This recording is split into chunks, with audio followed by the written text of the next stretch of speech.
ఓం శ్రీకృష్ణ పరబ్రహ్మణే నమః. భగవద్గీత పారాయణానికి స్వాగతం సుస్వాగతం. అందరికీ నమస్కారం అండి. మనము భగవద్గీతలో 3వ అధ్యాయాన్ని ప్రారంభించుకున్నాము నిన్ననే. చక్కగా మొదటి శ్లోకము అర్జునవాచ. అర్జునుడు అడుగుతూ ఉన్నాడు ఆ భగవంతుణ్ణి, జనార్దన కేశవ, నువ్వు సాంఖ్యయోగం కంప్లీట్ అయిపోయింది కదండి. సాంఖ్యయోగంలో భగవంతుడు ఏం చెప్పాడు అంటే, జ్ఞానాన్ని సంపాదించు, జ్ఞానం కలిగి ఉండు. జ్ఞానం కలగడము అంటే, జ్ఞానం కలగాలి అంటే ముందు నువ్వు విషయ వాసనలను వదిలిపెట్టుకో, విషయాల పట్ల ఆసక్తిని పెంచుకోకు. తర్వాత నువ్వు చేసేది ఏదైనా సరే ఫలితాన్ని ఆశించకు, దాని గురించి ఆలోచించకు, నీ ధర్మాన్ని నువ్వు నిర్వర్తించు, నువ్వు యుద్ధం చెయ్యి, వెళ్ళు. నువ్వు ఏదైతే ఆలోచించావో అది నిత్యమైనదా కాదా అనే వివేకం ఉండాలి నీకు. నిత్యమైన దాని గురించి ఆలోచించినప్పుడు నీకు ప్రశాంతత ఉంటుంది. అనిత్యమైన వాటి కోసం పాకులాడడము, మోహపడడం వల్ల మనకు దుఃఖం కలుగుతుంది. మన దుఃఖానికి మనమే కారణము. మనము విషయవాసనల పట్ల ఆసక్తిని పెంచుకొని వాటి పట్ల ఆ ఆసక్తి వల్ల మనము వాటిని పొందలేకపోయినప్పుడు బాధపడుతున్నాము. మరి మనం ఏదైతే చూస్తున్నామో ఈ ఇంద్రియాలతోని వాటి యందు దృష్టి ఉంచి వాటిని కావాలనుకోని అవి కాకపోవడం వల్ల మనకు కోపం కలిగి, కోపం పోయి పగ, శత్రువులు, మరి ఏ విధంగా ఒకదాని నుంచి ఒకటి చివరకు మనిషి సర్వనాశనము అయ్యే అవకాశాలు ఉన్నాయి. కాబట్టి నువ్వు అటువంటి వాటిని విషయ వాసనలను తొలగించుకొని ప్రతిదాన్ని సమత్వ బుద్ధితో చూడడం అలవాటు చేసుకోవయ్యా.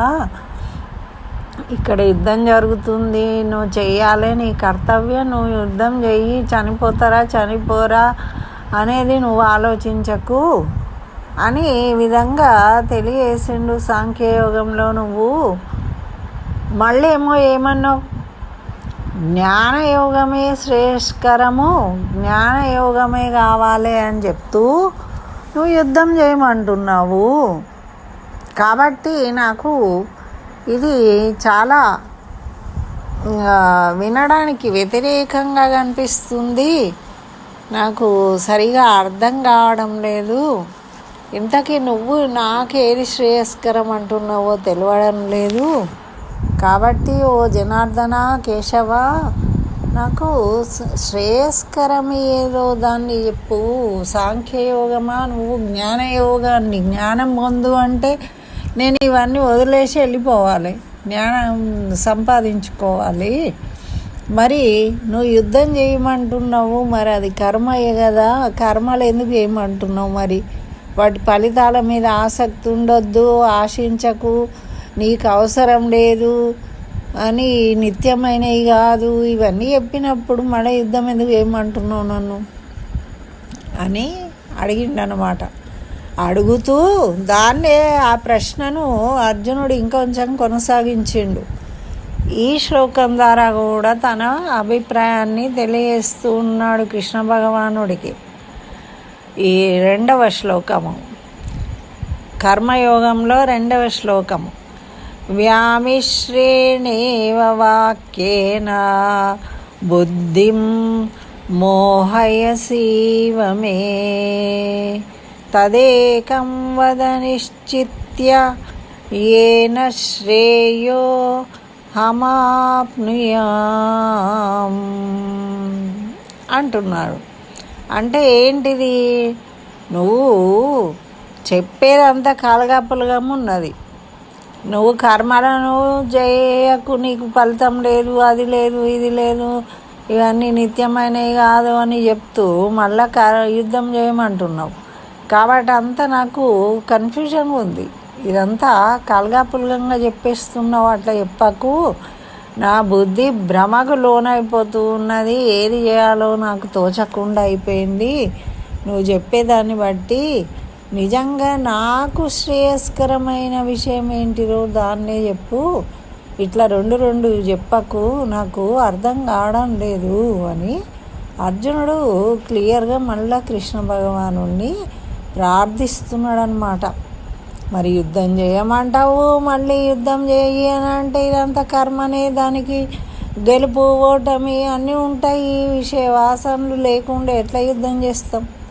మరి ఇవన్నీ వద్దు, నీకు ఏది అవసరం లేదు, జ్ఞానాన్ని సంపాదించుకో, ముక్కు మూసుకొని కూర్చొని అంటే ముక్కు మూసుకొని కూర్చొని జ్ఞానాన్ని సంపాదించుకుంటారా ఎవరన్నా చెప్పండి?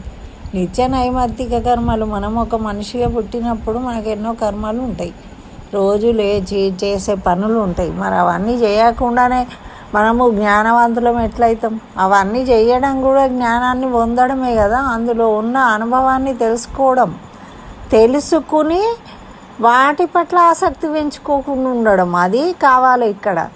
అర్జునుడికి చెప్పింది ఏంటిది? నువ్వు చెయ్యాలి, అందులోనే ఉన్నావు, అందులోనే పుట్టినవు, అందులోనే పెరుగుతున్నావు, అందులోనే ఉన్నావు.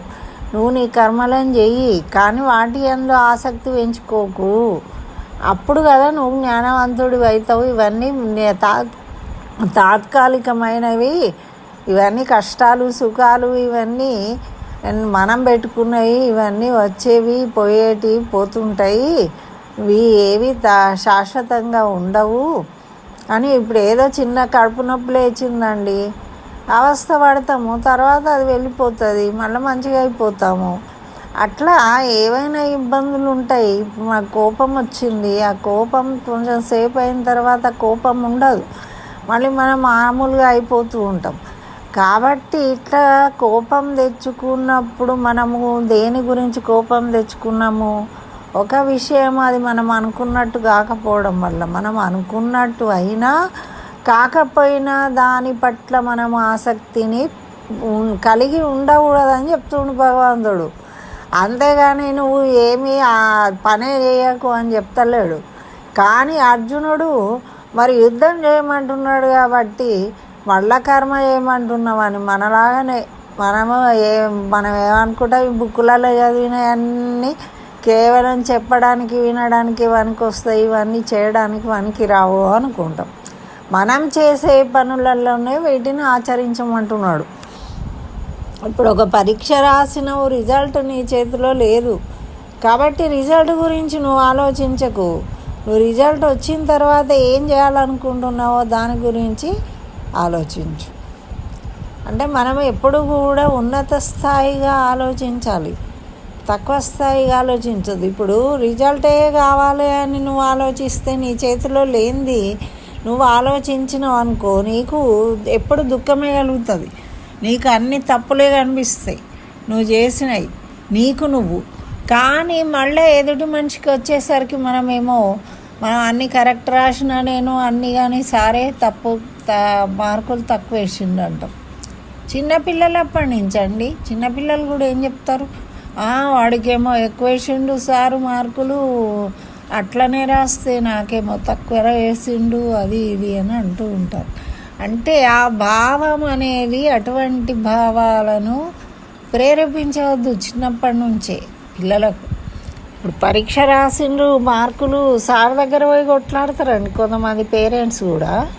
పోయి ఏమడుగుతారు, మా బాబుకి ఎందుకు తక్కువ మార్కులు వేసిండండి, అంతా ఆన్సర్ అదే రాసిండు, రైటింగ్ బాగాలేదమ్మా మీ అబ్బాయిది అని అంటే కూడా ఏమంటారు వీళ్ళు, గట్లనే ఉన్నది, మా బాబాయ్ కూడా ఎక్కువ వేయాలి మార్కులు మీరు అని గొడవ పెడుతుంటారు. అంటే మార్కులు రావడం అనేది గొప్ప విషయం కాదు ఇక్కడ. అట్లా మనము మంచి మార్కులు తెచ్చుకోవాలనే భావన ఆ పిల్లవాడికి కలగడం అనేది ముఖ్యం. వాడికి కలిగిందనుకో, వాడు ఎప్పుడు ఫస్ట్లో రాస్తాడు, మంచి మార్కులు తెచ్చుకుంటాడు. కానీ మీరు ఏం చేస్తున్నారు, దాన్ని వ్యతిరేకంగా ఆలోచన అన్నమాట ఇది.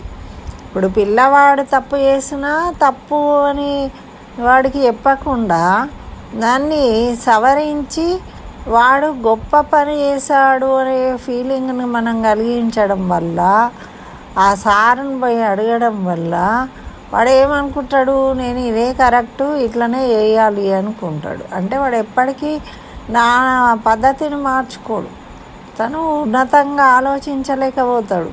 ఉన్నదాంతోనే సరిపుచ్చుకుని అదే గొప్ప విషయం అని వాడు భావిస్తూ ఉంటాడు. ఇది పెరిగిన కొద్దీ వాళ్లకు ఆటంకాలు ఏర్పరుస్తుంది. వాళ్ళు ఉన్నతంగా ముందు స్థాయికి వెళ్ళడానికి ఆటంకం ఏర్పడుతుంది. వాళ్ళకు ఉన్నదాన్ని పెంచుకోరు, నాలెడ్జ్ పెంచుకుంటూ మనము ఉన్నత స్థాయికి వెళ్ళాలనే ఆలోచన ఉండాలి.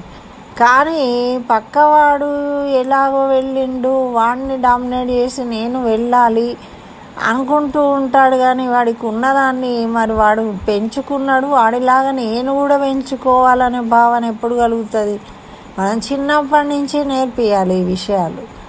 అలా కాకుండా మనం కేవలము ఈ చిన్న చిన్న విషయాల దగ్గరనే వాళ్లకు ఒక ప్రవర్తన అనేది బిల్డప్ అయిపోతుంది అన్నమాట పిల్లలలో. మేము చేసేదే కరెక్టు, మేము చేసింది కరెక్ట్ అయినప్పుడు మేము ఇంతే ఉండాలి, కానీ అన్నీ సాధించాలనుకుంటారు. అప్పుడు వాళ్ళు ఫెయిల్ అవుతూ ఉంటారు. ఫెయిల్ అయినప్పుడు వాళ్ళని ఎవరు ఆదుకుంటారు చెప్పండి? ఇట్లా మన నిత్య జీవితంలో జరిగే ఎన్నో విషయాలు కూడా మనకు ఈ భగవద్గీతలో మనకు కృష్ణ భగవానుడు అందించిన చిన్న చిన్న విషయాల దగ్గర నుంచి కూడా మనము శ్రద్ధ వహించినట్టయితే మనకెప్పుడు కూడా ఉన్నతమైన ఫలితాలు లభిస్తాయి అన్నమాట. ఉన్నతంగా ఆలోచించడము, ఉన్నతంగా ఉండడము. ఉన్నతంగా అంటే ఉన్నతంగా అంటే ఎన్నిసార్లు ఉన్నతం అంటే ఏమిటి అంటే మనము తీర్చిదిద్దుకోవడం, ఎదుటి వాళ్ళని తొక్కి లేకుంటే ఎదుటి వాళ్ళకు తక్కువ వస్తే మనం గెలిచి ఇట్లాంటి ఆలోచనలు ఉండవద్దు. మనకు మనముగా